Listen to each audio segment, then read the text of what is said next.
ఆదిలాబాద్ మున్సిపాలిటీలో నకిలీ పట్టాల దందా జోరుగా సాగుతోంది. స్థిరాస్తి వ్యాపారులు ఖాళీగా ఉండే స్థలాలు చూపించి వాటికి అసలైనవిగా పత్రాలను సైతం సృష్టించి లక్షలు కాజేసే ప్రయత్నం చేస్తున్నారని బాధితులు గోడు వెళ్లబోసుకుంటున్నారు. తీరా అది ప్రభుత్వ స్థలమని తెలిసి మోసపోయామంటూ లబోదిబోమంటున్నారు. ఆదిలాబాద్ జిల్లా మావల మండలంలో ఖాళీగా ఉన్న ప్రభుత్వ స్థలాలకు అక్రమ రెవెన్యూ పట్టాలు సృష్టించి సామాన్యులకు విక్రయించే దంతా కలకలం రేకెత్తిస్తోంది.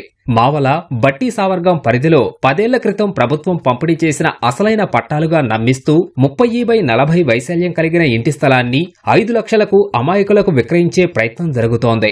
బినామీ పత్రాలతో మున్సిపాలిటీలో ఇంటి నెంబర్లు కేటాయించడమే కాకుండా వాటిని రిజిస్ట్రేషన్ చేసిన తీరును చూస్తే కొంతమంది రెవెన్యూ, మున్సిపల్, రిజిస్ట్రేషన్ సిబ్బంది పాత్ర ఉన్నట్లు వెల్లడవుతోంది.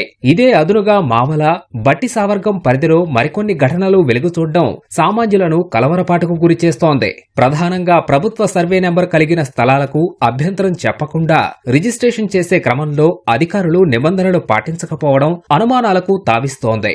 అక్రమాలకు పాల్పడ్డ వారిపై చర్యలు తీసుకోవాలని బాధితులు కోరుతుంటే రిజిస్ట్రేషన్ల సమయంలో లింక్ డాక్యుమెంట్లు చూడాల్సిన బాధ్యత రిజిస్ట్రేషన్ అధికారులపై ఉందని రెవెన్యూ అధికారులు పేర్కొనడం విస్మయానికి గురిచేస్తోంది. షాకీర్ అనే వ్యక్తి ఇక్కడ బీదవారికి ప్లాట్లు ఇప్పిస్తామని చెప్పి 150,00,000 తీసుకొని మరి వారం రోజులలో మీకు పట్టాలు అసైన్మెంట్ టెక్స్లు అన్నీ వేయించి రిజిస్ట్రేషన్ చేసి ఇప్పిస్తామని చెప్పి మోసం చేయడం జరిగింది.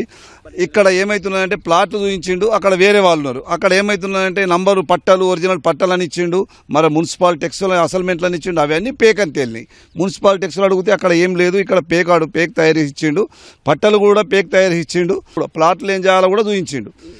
ఇలాంటి వ్యక్తి ఉన్నాడంటే ఆదిలాబాద్లో పెద్ద క్రిమినల్ అని తెలిసిపోయింది. కాబట్టి ఆయన వెంటనే తొందరగా అరెస్ట్ చేసి మరి బీద వాళ్ళకు న్యాయం చేయాలని కోరుకుంటున్నాను. రిజిస్ట్రేషన్ చేయాలంటే ఏదైనా వ్యాలిడ్ డాక్యుమెంట్స్ అంటే 3-4 లింక్ డాక్యుమెంట్స్ ఉండి అది ఒకటి పట్టాలంటే గవర్నమెంట్ ల్యాండ్ అనేది రెవెన్యూ ద్వారా తెలుసుకున్న తర్వాతనే చేస్తే బాగుంటుంది. బాధితులు మోసపోరు, వాళ్ళు తెలియక కొంటున్నారు, గవర్నమెంట్ ల్యాండ్ కూడా కొంటున్నారు.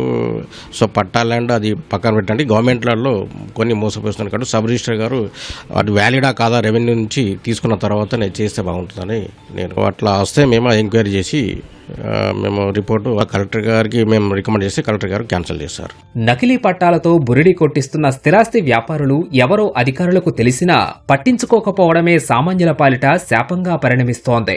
ఉన్నతాధికారుల పట్టింపులేమి స్థిరాస్తి వ్యాపారులకు కోట్లు సంపాదించే ఆదాయ వనరుగా మారుతోంది.